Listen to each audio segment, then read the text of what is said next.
City approves zoning amendment for Regent Park phases 4 and 5. Welcome to Regent Park TV. I'm Gabriel, and today we bring you an important update on the Regent Park revitalization project.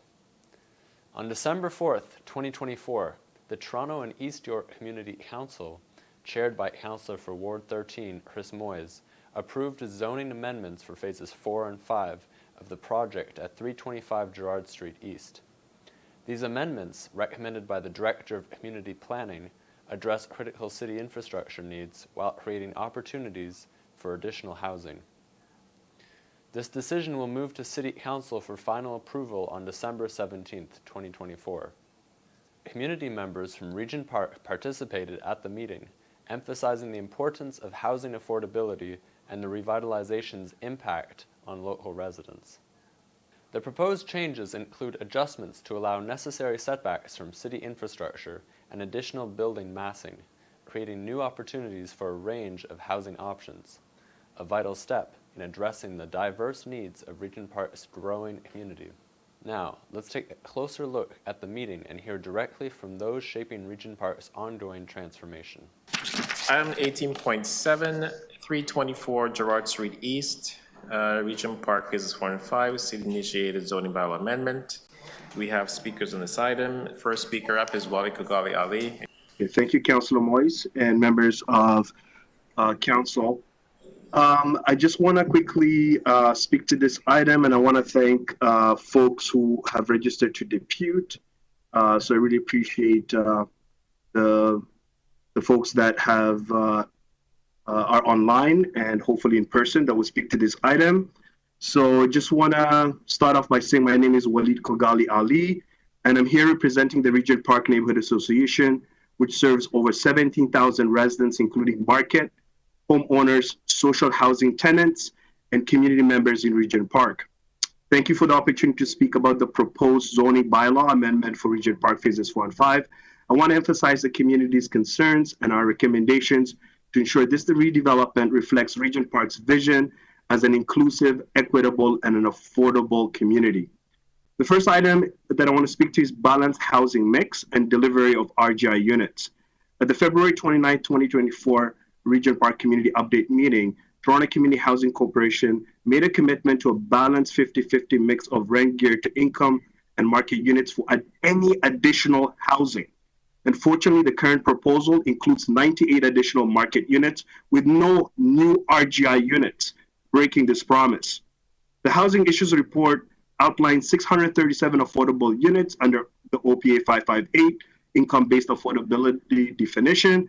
However, these units are contingent on funding from various levels of government, leaving their realization uncertain.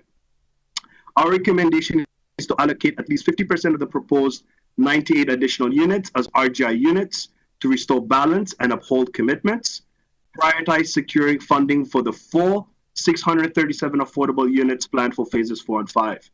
Second item I'm going to speak to is reviving and expanding home ownership opportunities. Home ownership has always been a cornerstone of Regent Park revitalization, providing a pathway to stability and wealth building for low-income tenants. However, only 17 TCHC residents have benefited from home ownership opportunities in phases 4 and 5, as programs like the Daniels Boost Affordable Home Ownership Program and the TCHC Foundation programs have been suspended.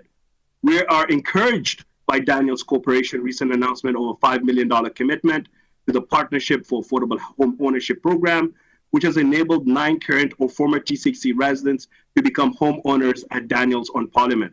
This is a positive step, but it's insufficient given the demand for affordable home ownership opportunities. Our recommendation is to expand programs like Daniels Partnership for Affordable Home Ownership and pilot a rent-to-own housing initiative for low-income tenants. We introduced the foundation programs which provided down payment assistance of up to 35%, enabling low-income residents to purchase homes. Home ownership is essential for building equity and reducing pressure on the rental market, making it a vital part of Regent Park's future. Thirdly, I want to speak to community spaces and needs. The Regent Park Space Needs Assessment highlights the inadequacy of the current allocation of 3,714 square meters of community space for phases 4 and 5. As Regent Park's population grows, so do the demands for community resources and programming. Our recommendation is to increase community space by at least 2,000 square meters, implement the Association of Community Centers, otherwise known as the AOCC governance model, to ensure community oversight and alignment with local needs. This model has proven successful in other downtown communities, such as such examples are the 519 and Scatting Court, and will foster social cohesion and inclusivity in Regent Park. Fourthly, I want to speak to developer accountability and community benefits. RPNA strongly opposes the just currently approved $325 million in developer subsidies and the City Council's motion 18.2. These funds will be better invested in rent-geared to income housing on city-owned land, directly addressing Toronto's housing crisis. Additionally, the proposed rezoning must include clear commitments from developers like Tridel to maximize community benefits under the new community benefits charge framework. 5 seconds. Our recommendation is to redirect developer subsidies to fund RGI housing and enhance public infrastructure, ensure community benefit contributions address local needs, including family-sized units, aging in place accommodations, and accessible parking for TCHC tenants. Thank you. In conclusion, Thank you. Thank you. Okay, thank you, Councillor Moise. Well, he touched the most important points in his deputation, which we support as member of the Regent Park Neighborhood Association. He touched the issue of community benefits. I want to make you guys aware that during the construction of phases 1, 2, and 3, there was no interest or motivation by the city or the developer to create job opportunities for people with mental and physical disabilities. So here we are, we're rezoning application for phases 4 and 5. I have asked Daniels Corporation through Brian May, this current manager, what are the plans of Daniels to address the lack of jobs for people with mental and physical disabilities? As you were aware of that presentation on Zoom, Chris, he said that he will come back to us with some ideas. We have a community consultation put forward by TCHC, Tridel, and Daniels, and there was absolutely no mention about any job creation for people with mental and physical disabilities. We want to be not forgotten this time around. We need to do better. We also are humans. We need to have a chance to make a living. I used to be a community animator. I used to go door by door, conducting surveys, posting information on lampposts or community billboards. Unfortunately, this job is only a year long, and it doesn't lead to permanent employment, specifically when you have mental health and you disclose to a future employer, no, I don't want a crazy one working for me. You understand how the stigma is out there? Also, I mentioned to you when you became councillor of Ward-13 about the plans for 500 Dundas Street East, the current presentation center.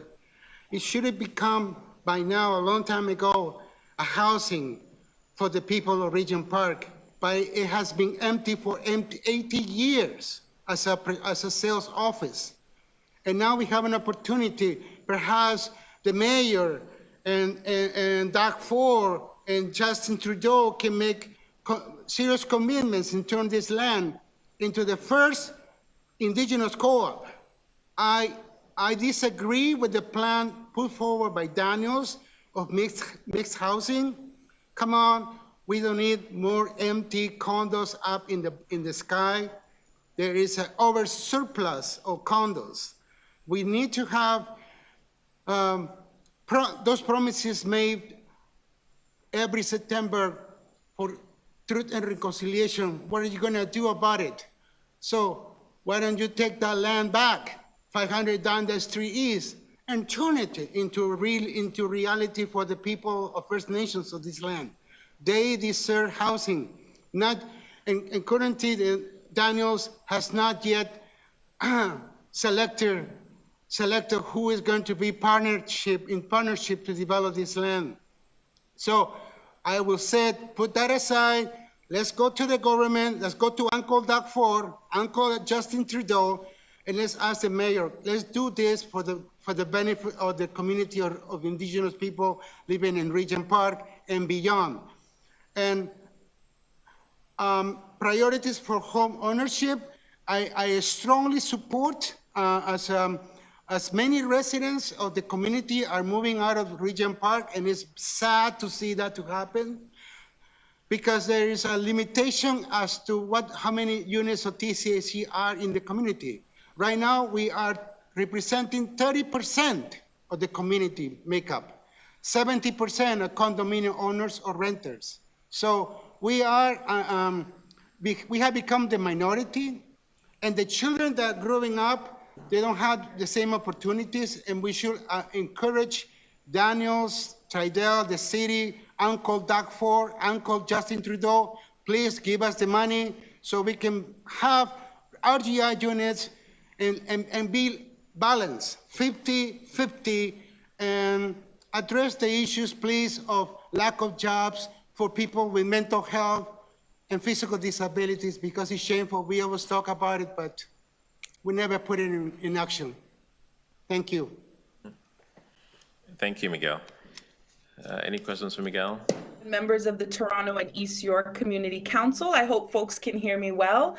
My name is Wendy D'Souza. I'm here to speak as a concerned resident regarding the proposed zoning bylaw amendment for phases 4 and 5.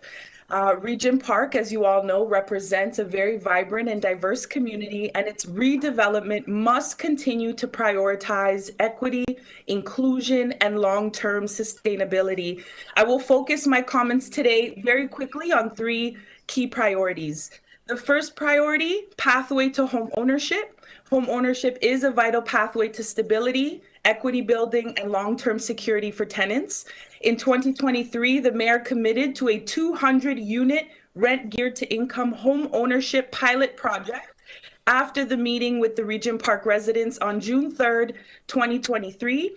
This initiative would give Toronto community housing tenants the opportunity to transition into home ownership, a very important milestone for financial independence.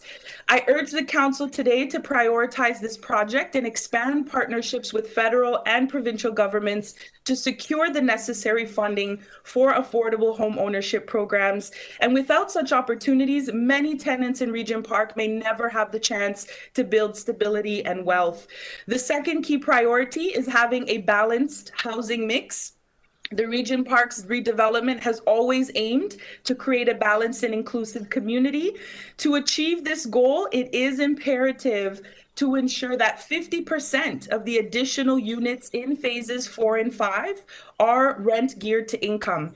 This balance will address the urgent housing needs of our communities and ensure that Regent Park remains a mixed income neighborhood where all residents, regardless of their financial circumstances, can thrive. And finally, the third key priority is the need for community spaces. Community spaces are the heart of Regent Park and benefit all residents across the city as well. They foster connection, empowerment, and belonging. However, as the population grows, the need for expanded community-governed spaces becomes even more critical.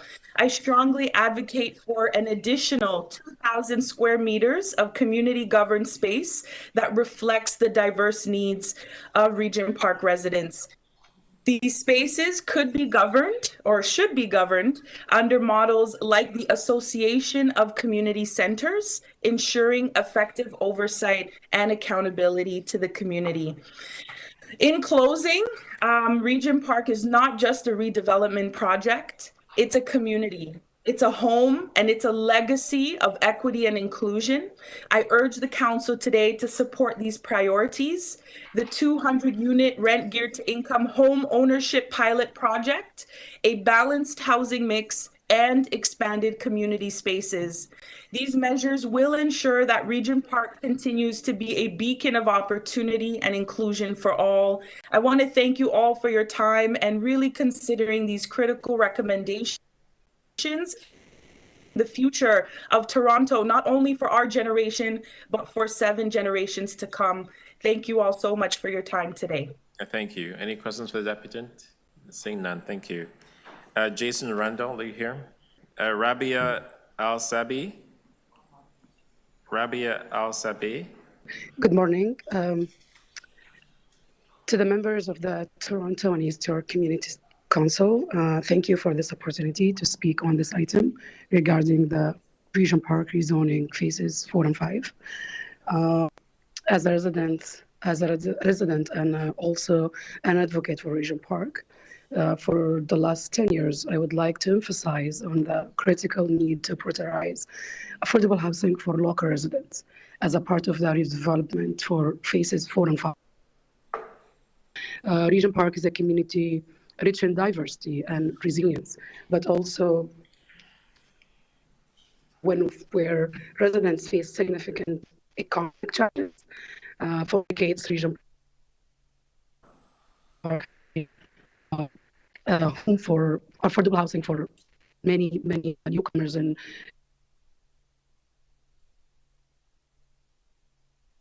for them, those low-income families and seniors and newcomers and so on. As the revitalization project progresses, it's essential that the city maintains its commitment to ensuring that current and future residents are not displaced as a part of the revitalization. And that means it's not only Toronto Community Housing residents who has been here in the community before the revitalization, but also put in mind the president who has been here, rather market in the new buildings, or also the new affordable, which was built after the revitalization. That means residents has been here for at least the last 10 years. So I argue that council to ensure that I have just 3 points very quick. Affordable housing remains as a priority. The redevelopment must include substantial number of deeply affordable housing units that meet the needs of families, seniors, and individuals who own fixed incomes. Second, community engagement is a central for Regent, so ongoing consultation with Regent Park residents must be a part of the planning process to ensure that redevelopment aligns with community needs and aspirations. But also the most important for me, last but not least, local residents are prioritized.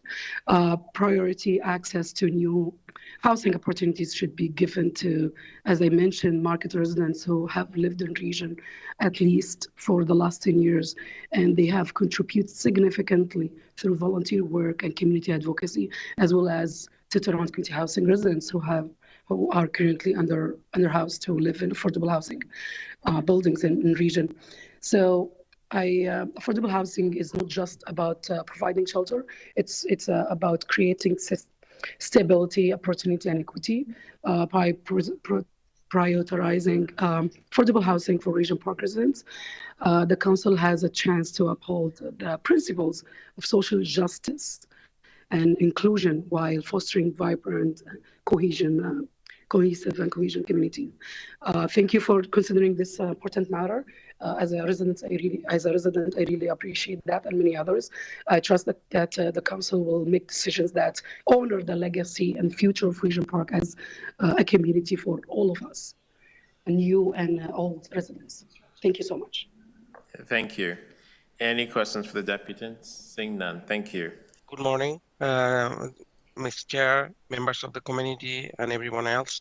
I would like to thank you for the opportunity to allowing me to speak. I'm speaking on behalf of the Regent Park Tenants' Rights Association and as a spokesperson of the Regent Park community on behalf of the Regent Park.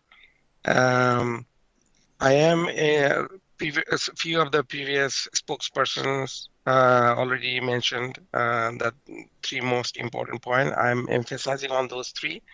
The number 1 would be the pathway to home ownership. I'm in support, and the community's demand is to support the 200-unit pilot project for rent-geared to income homeownership to provide the opportunities for TCHC tenants to build stability and equality. And the second point, I'm supporting to balance the housing mix, ensuring that 50% of the additional units in phase 4 and 5 are the rent geared to income to meet the urgent housing needs of our community. And the third thing, I would support the community spaces. We need more community spaces, advocating for expanding the community governed spaces that reflect the diverse needs of Regent Park residents and create a central hub for connection and empowerment. These three things are utmost important for the Regent Park community members and the people who are living there, and to establish the equality, stability, and this is the demand of the low-income community members and the future generations. I would hope that everybody supports these three causes and establish the social justice. Thank you. Thank you. Any questions for the applicant? Seeing none, thank you. Mohammed Raisdeen Mohammed Munas. Good morning. 5 minutes, go ahead. Good morning, members of Toronto and East York Community Council. My name is Mohammed Raisdeen Mohammed Munas, and I serve as the Vice President of Regent Park Tenant Rights Association. I'm here today to advocate for pre-development plan that prioritize the needs of tenants and the community over for profit interest. Home ownership remain out of reach for most Toronto community housing tenants. The idea of owning a home is not just a dream, but a transformative opportunity, one that provides stability, builds equity, and offers pathway out of generational poverty. The proposed rent-to-own program is not just an option; it is a vital solution. This program would provide TCS tenant with the tangible and realistic path to home ownership by coupling affordable monthly payment with the opportunity to build equity. This program would enable families to move from precarious hosting situation into long-term stability. I urge the council to fully support the 200-unit pilot rent-to-own program, giving a low-income tenants a fair chance to own their homes and invest in their future. Home ownership is not just about individuals. It strengthens entire communities, making them more resilient and cohesive. The answer to the Regent Park housing challenges is clear. Investing in rent-to-income RGR housing, Toronto is the midst of housing crisis for profit developers. May promise quick fixes, but their interests lie in their maximizing profit, not in solving the structural issues we face. A 325 million bailout for profit developers is not the answer. Instead, we must commit to ensure 50% of additional unit in phase 4 and 5 rent to gear to income.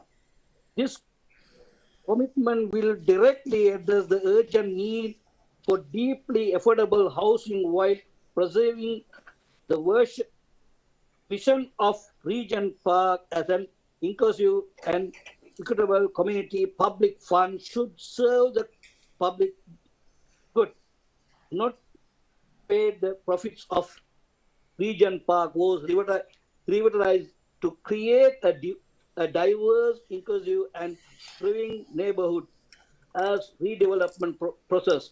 We must stay true to the vision.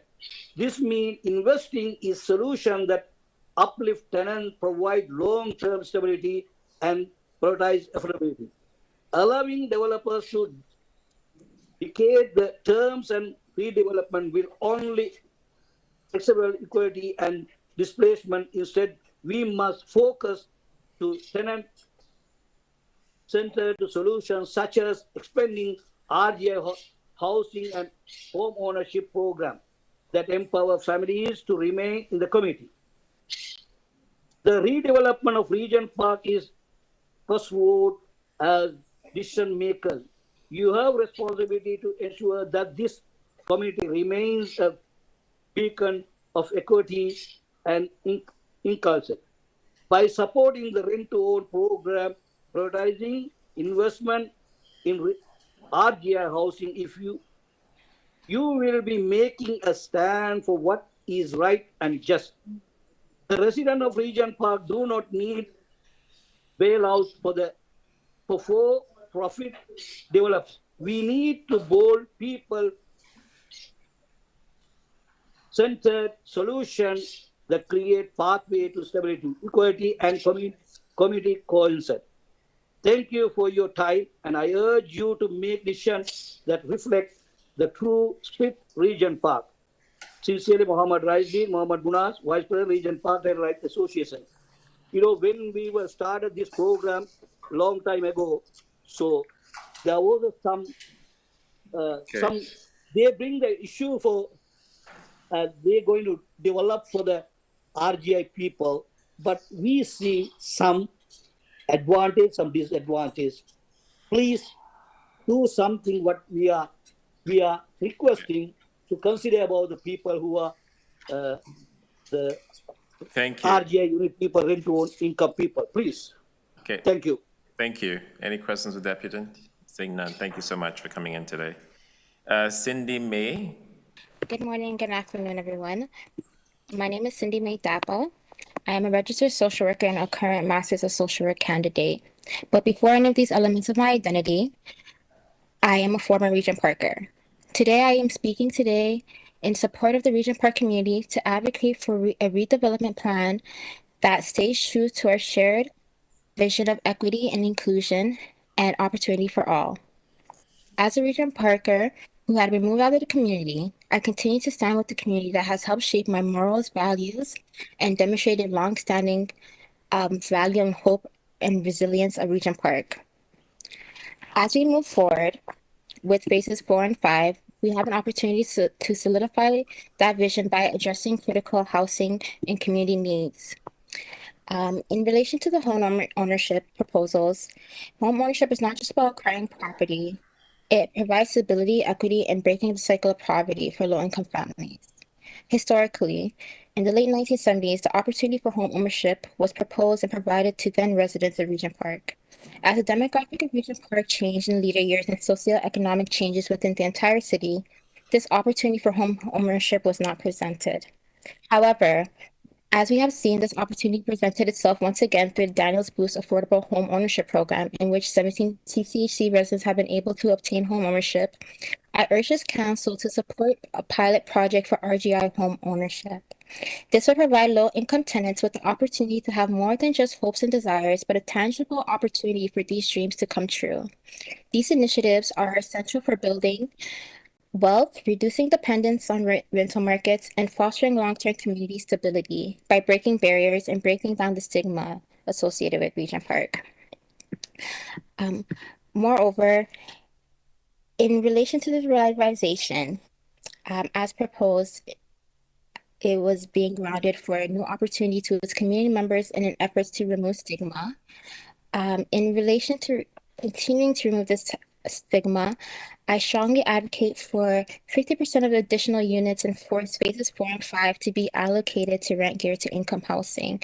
This will support the notions and stigma amongst the communities of low-income tenants and public housing in which we can all live in cohesiveness and the opportunity to address the critical housing issue within our city. Moreover, in relation to community spaces, a community is more about more than just housing. It's about connection and empowerment that has long-lasting foundation on individuals. As an example for myself, Regent Park has been a home to me my family, and friends that has been able to provide me with many opportunities that have led me to the place I am now, continuing my post-secondary education. However, this would not be possible without the opportunities that were provided to me within Regent Park. These opportunities were through community support programs, drop-in programs for youth, and support in education. Community space is a very important part of Regent Park. As growing up, we would utilize these spaces to occupy our time, gather, and again, create more opportunities. I also call on the council to expand community governed spaces that serve as hubs for residents to connect, access resources, and build their futures. There is a lot of great value, individuals, and opportunity for social mobility in Regent Park, and through these urgencies and calls for council, we'll be able to see these happen through the support of these programs. So that's all for now. Thank you for your time in considering these recommendations. So I wasn't going to speak to this item, but I'll make a few comments. Again, this is a minor zoning variance. We've had umpteen public consultation on this item. I spend about 20% of my time as a councillor on this file. I'm on it, my staff's on it, various city departments on it, TCHC's on it. Like, it's just, we are constantly engaging the community. We have captured their concerns and their voices, and we amplify it. Even last week, I believe we actually had a public meeting just on the rezoning variance alone. And people spoke, and actually the people who actually showed up spoke in support of it because they were happy with it. So I was a little surprised this morning when I saw all these deputants here. And we keep going back to talking about rent to own. I mean, I don't know if you recall back in the 80s in the UK under Thatcher. She actually started a rent to own program, allow the residents to actually purchase the residence. And the majority defaulted and became underhoused. We don't want that to happen here. We also know that back in, think in the 80s or so, there was a rent-to-own program here in Canada. And it was a 100-year or so mortgage that people actually never actually owned their properties because it was the banks who actually owned it. It was a scam. And I would not want that to happen to the people here in Regent Park or in the city or in the country. The one thing that have seemed to work over time is co-op housing, and something that we continue to support here in the city. But we also know that co-op housing is something that is funded by the federal government. And Toronto Centre is actually one of the most populated areas where we have co-op housing, especially around the Esplanade, the south end of my ward. And we'd like to see more of that here. But that's a provincial government, that's a federal government initiative that they need to put, their money where their mouths are. Also too, in phases 4 and 5, we've secured, I think, 20,000 square feet of public spaces because that's something the community have asked for and want. And that is actually in the plans itself. So I'm not quite sure what more we as a city can do. And I know that one of the things that's been talked about too is more rent care to income. One of the things we have guaranteed, and it is writing, that the rent care to income that is currently in Regent Park through phases 1 through 5 is guaranteed and will remain. While we cannot guarantee is more than what's already there. It costs about $8,000 a year to support one unit for rent guaranteed income. It's the federal and provincial government that should actually, that's the number I was quoted, but it's more than that? Okay, more than that. I'm downplaying it a little bit. But it's the federal and the provincial government that actually need to actually support rent guaranteed income. We as a city cannot do that and really should not do that. Our job should be building housing and creating more housing stock rather than actually putting that money towards rent guaranteed income. So I have spoken about this ad nauseum. I'm not quite sure what else I can say about it, but this is good for the community.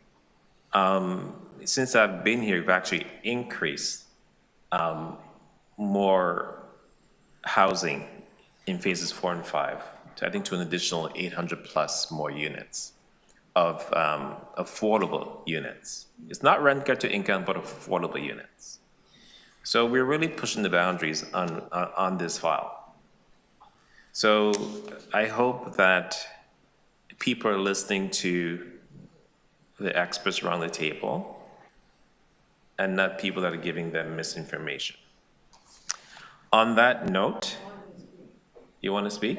Okay, go ahead, Councillor Fletcher. I didn't ask ahead, but I will now.